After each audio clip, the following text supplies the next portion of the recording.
look at what they're doing with Trump. The FBI, which is the one organization that is supposed to ensure this doesn't happen, allegedly buried information on the current president being bribed to influence foreign policy. We live in a clown world. Well, joining me now is someone who's unfortunately had to deal with a lot of this, the executive vice president of the Trump Organization, Donald Trump Jr. Sir, appreciate you joining me. Good to be with you, Carl.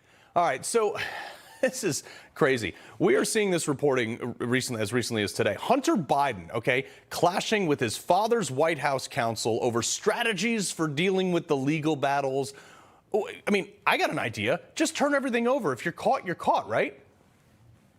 Well, you would think so. I mean, they continue to investigate us. 7 years of this stuff. Nothing's come of it. And yet you have actual whistleblowers. Now, I remember a time, Carl, when whistleblowers were beyond reproach. Like Alexander Vindman leading us closer to World War III in the Ukraine. Saint. And the guy that was offered, a saint, he was offered to be their defense minister. That's how saintly he is. I'm sure he's looking out for America's best interest. Wonderful guy. When you see anyone that leaked against Donald Trump, terrible peoples. But now the whistleblowers here, it's a whole different story. Mm-hmm. No one in the media wants to hear from them. No one's making them heroes. They're not signing 12 book deals. It's absolutely insane. And yet you have credible evidence. And by the way, of course you do, right? Do you think that China was giving Hunter Biden $1 billion for what? Because he's a great crackhead investor? I mean, you know, you can say a lot about the Chinese. They're not good people, but they're not stupid. Right. They're not investing in crackheads. I bet you that's the only one. The same with the no-show jobs in Ukraine and the Russian oligarchs on the payroll. What does everyone think that was happening for? Because Hunter, an unheard of investor, was so good and so miraculous? No, they were buying and peddling influence for decades. It's literally like a known thing in D.C. Like the fact that the FBI is pretending that this may actually be something like, it's ridiculous, Carl. We had your brother on here. We were talking about the horrific legal battles you guys have gone through and how transparent you've been. I am honestly, though, I mean, with all of Hunter's expertise in international business, I'm surprised you guys haven't hired him as your primary consultant. I mean, obviously. Well, listen, I feel like a schmuck. I feel like a schmuck that I haven't been out there peddling influence to foreign countries for billions of dollars. It seems like that's okay, but I have a feeling if it was done, Junior Carl, it would be different. I mean, obviously, Don and your stupid patriotism. In the law. Yeah, you and your stupid patriotism, Don. I mean, come on. All right, so the FBI, they hid these, right now it appears, they've hid these docs on Biden, and basically. Freudian slip. Basically.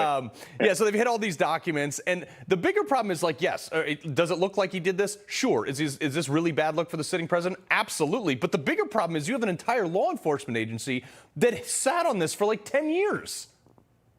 Well, they're sat on it and they're running cover. I mean, you know, these are people that are, you know, the deep state. These are people that have been appointed by Democrats. They've taken over the rule of law at the upper levels. We have to make the distinction, Carl, just like in the military. What's going on in your Navy, a little different with the leadership up top that is promoting, you know, drag queen influencers and guys like you who served in the teams, right?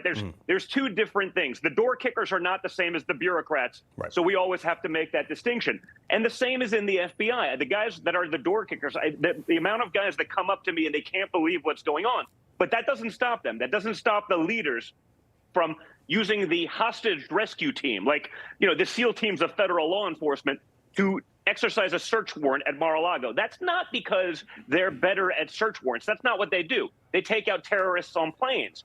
They do that to instill fear in their political opponents, in their enemies. And they've made that very clear. Mm-hmm. And again, it's not like you got rid of Trump and all of a sudden things worked out really well for America. Right? I mean, there's not a single metric in our country where we are better off now than we were 2.5 years ago. Yep. But that doesn't matter because the bureaucrats are in control. Their friends are getting rich. They're trying to get us into wars so they can sit on the board of Raytheon and keep doing that.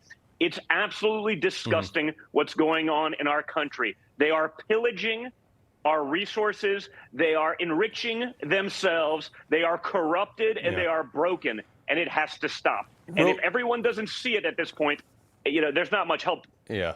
Don, I'm sure you've spoken to him real quick. How do you think Tucker's doing right now? Listen, I think he's doing pretty well. You know, he's a good friend. He's doing well. Obviously, you know, was surprised by it, and I think probably everyone in the conservative movement was. I think he's an incredible voice for those, and I think he called out a lot of stuff that the uni-party doesn't agree with. And I think we need a little bit more of that because, again, there's what conservatives feel, right? We've heard this from Mitch McConnell. Ukraine is the number one thing Republicans are worried about. I'm like, I've been all over the country, Mitch. Like, not a single Republican. It's not even top 10 for them right now. It's not even top 10, and yet it's his number one concern. So calling that out, you're actually going against the D.C. establishment, not just Republicans or not just Democrats. You're going against the uni-party, which has also put us in these very precarious and stupid situations. Yeah, he was big on the neocons, and I think that was the major point of contention. Donald Trump Jr., we appreciate you being here, sir. Thanks a lot, Carl.